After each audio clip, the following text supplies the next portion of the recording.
to not just be soundbite people and not just try to just react to the world in a soundbite way. These are deep and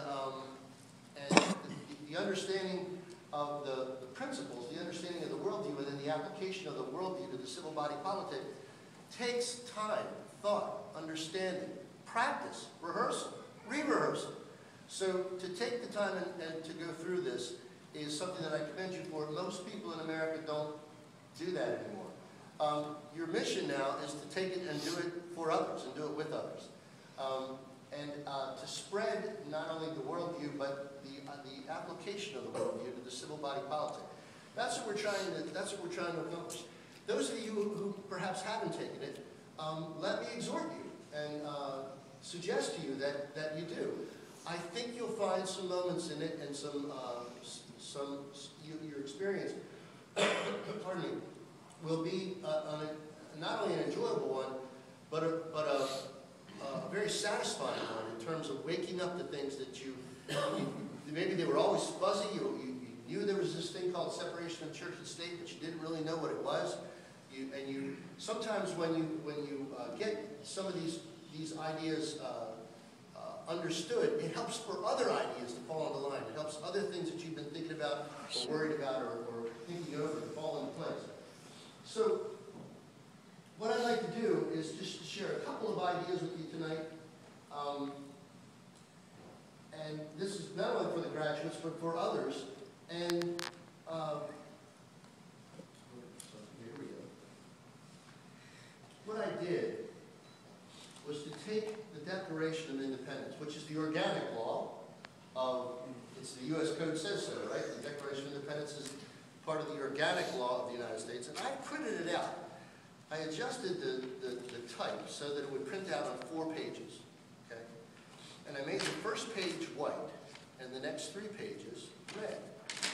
So this is the Declaration of Independence, and you probably read it, and interestingly, you can read the Declaration and the Constitution in an evening, can't you? They're really not long documents, and they're really not that complicated to understand. But I've done this on purpose because what I want to demonstrate for you is that most of the Declaration of Independence is a list of complaints. These last 3 pages fundamentally are a list of 27 complaints that the colonists had against the king and against Parliament. So it's a list of grievances.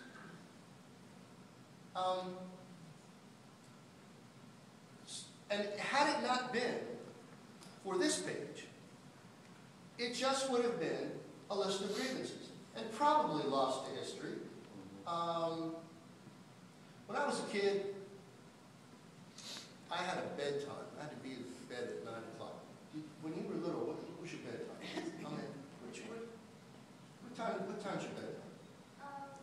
I usually go to sleep around 9 or 10. Around 9 or 10, okay.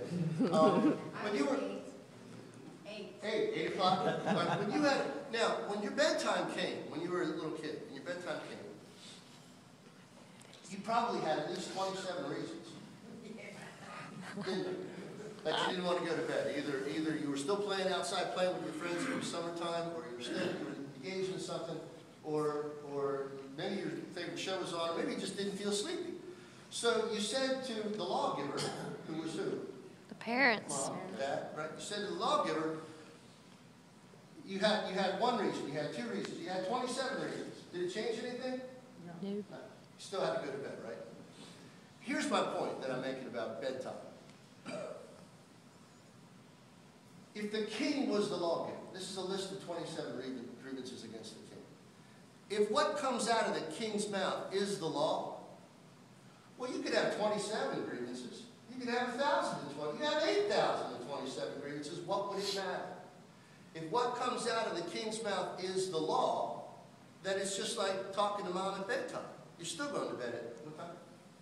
9. Okay. It's getting later all the time.